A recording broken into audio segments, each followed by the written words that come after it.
गणेशाय नमो नमः। सरस्वती नमस्तुभ्यं वरदे कामरूपिणी विद्यारंभम करिष्यामि सिद्धिर्भवतु मे सदा।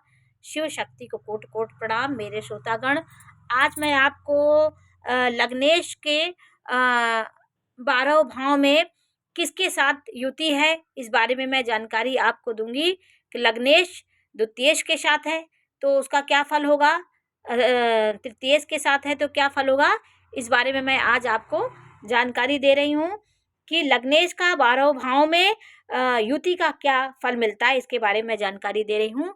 ये लग्नेश है, लग्न का स्वामी मंगल है। ये यदि लग्न में होगा तो आप शरीर से पराक्रम होंगे। आपका स्वयं की राशि में बैठा कोई भी ग्रह वो आपको अच्छे स्वास्थ्य का सूचक होता है। आप पराक्रमी, साहस, जो भी गुण होते हैं जिस ग्रह के वो फल पूरा पूरा आपको मिलेगा। यदि मंगल लग्नेश द्वितीय के साथ है तो लग्नेश का द्वितीयेश का संबंध जो होता है वो उतना शुभ नहीं होता है, उतना शुभ नहीं माना जाता है। और लग्नेश का तृतीय से संबंध, वो व्यक्ति पराक्रम करता रहेगा, वो पराक्रमी होगा और निरंतर क्रियाशील रहेगा। तो लग्नेश का तृतीय भाव में बैठना तृतीय के साथ युति बनाएगा तो आपको पराक्रम कराएगा हरदम। और लग्नेश का चतुर्थ भाव में बैठना, ये योग सुख, संपत्ति, भूमि, भवन, वाहन को देने वाला होता है। ये आपके शरीर को सुख देने वाला भाव होता है।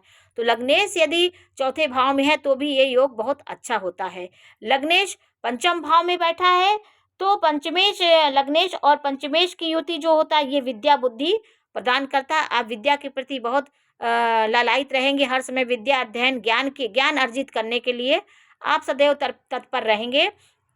आपका लग्नेश छठवें भाव में बैठा है तो आप को पहले बताया 6, 8, 12 भाव अच्छे नहीं होते हैं तो आपको पीड़ा होगी, आप शत्रुओं से घिरे रहेंगे, आपको शारीरिक कष्ट हो सकता है, तो ये भाव इसके लिए अच्छा नहीं है। और आपका लग्नेश सप्तमेश के साथ है, सप्तम भाव में है तो यह योग बहुत अच्छा है। आपको अपनी बुद्धिमती पत्नी मिलेगी, सद्गृहस्थ पत्नी मिलेगी, आपको आपके प्रति पतिव्रता होगी। पत्नी या पत्नी के दोनों का स्त्री के लिए, स्त्री कुंडली में है तो उसका पति अच्छा होगा और पुरुष की कुंडली में तो उसकी पत्नी अच्छी होगी। लग्नेश और सप्तमेश का योग बहुत अच्छा परिणाम देने वाला होता है। और यदि नवमेश, लग्नेश और अष्टमेश का हो तो भी उतना अच्छा नहीं होता है, क्योंकि ये भी 6, 8, 12 भाव अच्छे नहीं होते हैं। लग्नेश का नवमेश के साथ संबंध बहुत उत्तम भाग प्रदान करता है। लग्नेश यदि दशम भाव में है तो भी आपका शरीर बहुत मजबूत होगा। आप ये भाव बहुत बली होता है, इस भाव से आप बहुत सुख सुविधा आपको मिलेगी। लग्नेश का 11वें भाव में संबंध आपको लाभ दिलाएगा। लग्नेश का 12वें भाव में संबंध आपके शरीर को व्यय करेगा, आपकी जो भी शक्तियाँ क्षीण होंगी।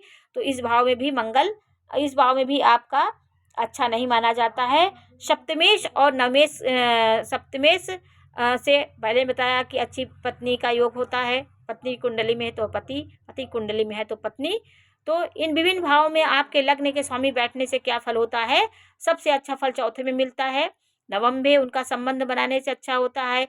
सप्तम में पहले बताया आपकी पत्नी अच्छी होगी। और पंचम भाव में भी केंद्र त्रिकोण का योग हो जाएगा, जैसे लग्न का स्वामी केंद्र में बैठा है, नवम में पंचम में बैठा हो और कहीं केंद्र में बैठा हो तो ये उत्तम संयोग होता है। आज मैंने आपको लग्नेश का विभिन्न भाव में बैठने का फल के बारे में जानकारी दी। नमस्कार।